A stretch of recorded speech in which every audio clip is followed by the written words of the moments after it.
In my kitchen, Christmas dinner is only as good as the side dishes you serve with it. And yes, mashed potatoes are good and fine. But with a little more effort, I can show you a potato dish that is guaranteed to be a winner and a new favorite at your holiday table. Crispy Tarragon potatoes. Now just take a look at these gizzards and necks of the goose. Golden brown, rich with color, deep with flavor. It's gonna add so much richness to this stock for the gravy. And all those bits and pieces, that ooey gooey sticky goodness, along with the juice, it adds flavor. And then a gentle simmer and the passing of time. As this reduces, that flavor increases by the hour. And it smells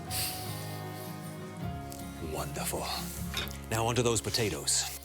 And these potatoes start off with some fresh herbs, like this fresh thyme. Wonderful woodsy, earthy flavors to it. Just pluck off those leaves and we'll give them a quick chop. And I can't possibly call them tarragon potatoes without a good amount of fresh tarragon. Now to me, tarragon is one of those herbs that is undervalued and underused. And to me, it has a wonderful aroma of licorice, meats, anise. And it certainly represents great French cooking. And we grow a lot of this up at our country home. Maybe that's why I love it so much.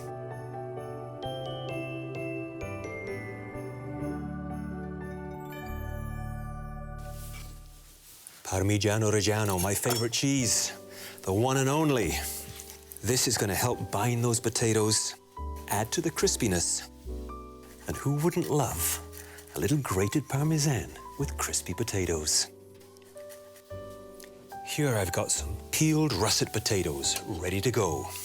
And this contraption is called a mandoline.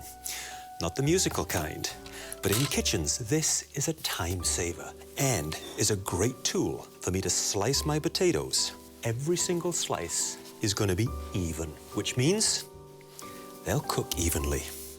And all I do is I take a potato that's peeled on its widest side, simply slice. And the blades are so sharp, so a little caution is necessary.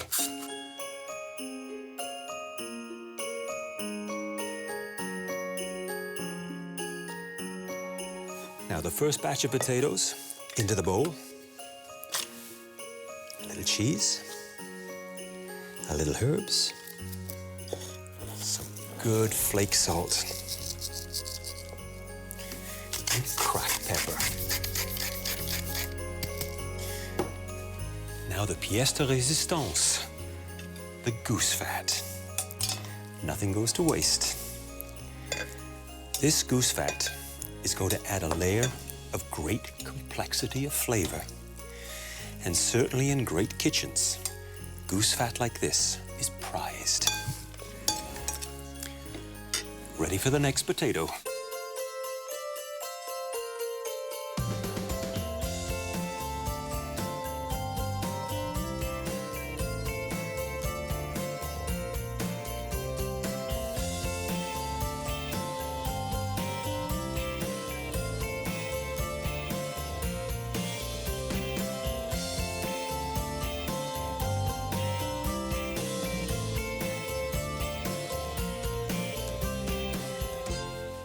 So all my potatoes are sliced and seasoned with cheese and herbs and salt and pepper.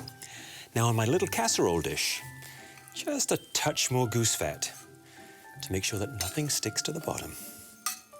And a little bit more cheese. And the last of those herbs.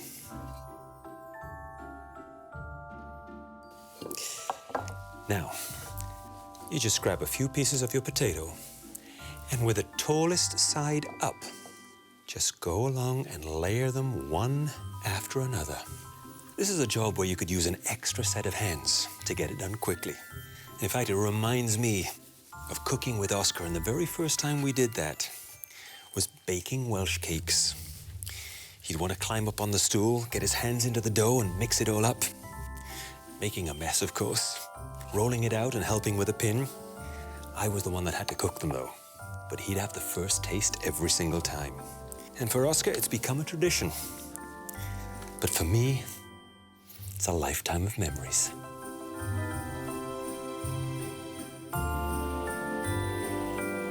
Now, with these last few potatoes, if need be, just fold them in half and tuck them in until they've filled every empty space of the casserole dish.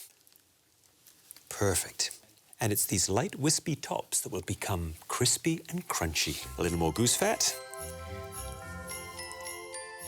And a couple of ladles of the simmering goose stock.